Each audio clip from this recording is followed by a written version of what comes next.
Psalm 78. O my people, listen to my instructions. Open your ears to what I am saying, for I will speak to you in a parable. I will teach you hidden lessons from our past, stories we have heard and known, stories our ancestors handed down to us. We will not hide these truths from our children. We will tell the next generation about the glorious deeds of the Lord, about his power and his mighty wonders. For he issued his laws to Jacob. He gave his instructions to Israel. He commanded our ancestors to teach them to their children, so the next generation might know them, even the children not yet born, and they in turn will teach their own children. So each generation should set its hope anew on God, not forgetting his glorious miracles and obeying his commands. Then they will not be like their ancestors, stubborn, rebellious, and unfaithful, refusing to give their hearts to God. The warriors of Ephraim, though armed with bows, turned their backs and fled on the day of battle. They did not keep God's covenant and refused to live by his instructions. They forgot what he had done, the great wonders he had shown them, the miracles he did for their ancestors on the plain of Zon in the land of Egypt. For he divided the sea and led them through, making the waters stand up like walls. In the daytime he led them by a cloud, and all night by a pillar of fire. He split open the rocks in the wilderness to give them water as from a gushing spring. He made the streams pour from the rock, making the waters flow down like a river. Yet they kept on sinning against him, rebelling against the Most High in the desert. They stubbornly tested God in their hearts, demanding the foods they craved. They even spoke against God himself, saying, God can't give us food in the wilderness. Yes, he can strike a rock so water gushes out, but he can't give his people bread and meat. When the Lord heard them, he was furious. The fire of his wrath burned against Jacob. Yes, his anger rose against Israel, for they did not believe God or trust him to care for them. But he commanded the skies to open. He opened the doors of heaven. He rained down manna for them to eat. He gave them bread from heaven. They ate the food of angels. God gave them all they could hold.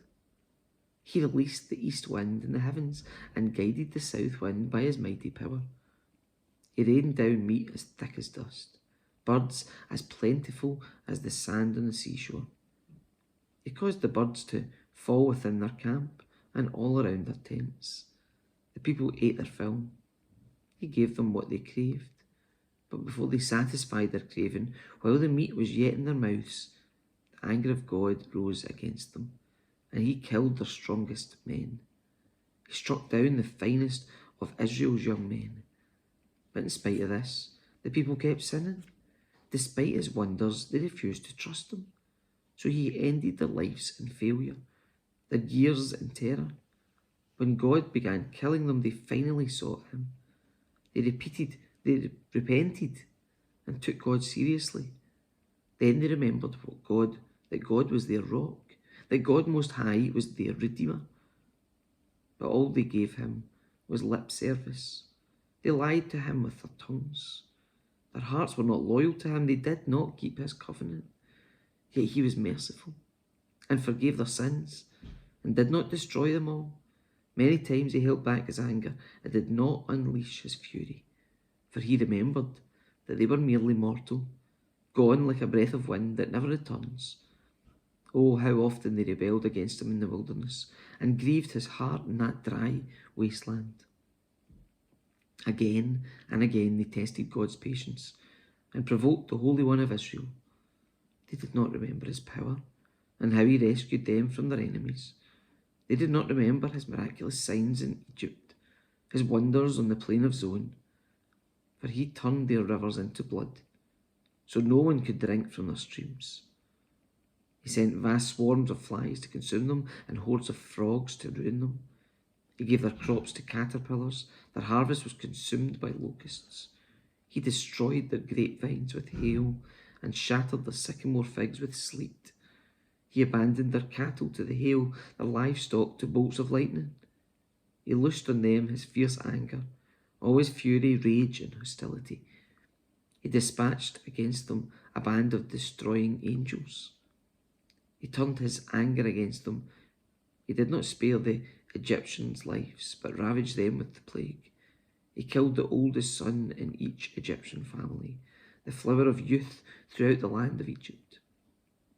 But he led his own people like a flock of sheep, guiding them safely through the wilderness. He kept them safe so they were not afraid. But the sea covered their enemies. He brought them to the border of his holy land, to this land of hills he had won for them. He drove out the nations before them. He gave them their inheritance by lot. He settled the tribes of Israel into their homes. But they kept testing and rebelling against God Most High. They did not obey his laws. They turned their back and were as faithless as their parents. They were as undependable as a crooked bow. They angered God by building shrines to other gods. They made him jealous with their idols. When God heard them, he was very angry, and he completely rejected Israel. Then he abandoned his dwelling at Shiloh, the tabernacle where he had lived among the people.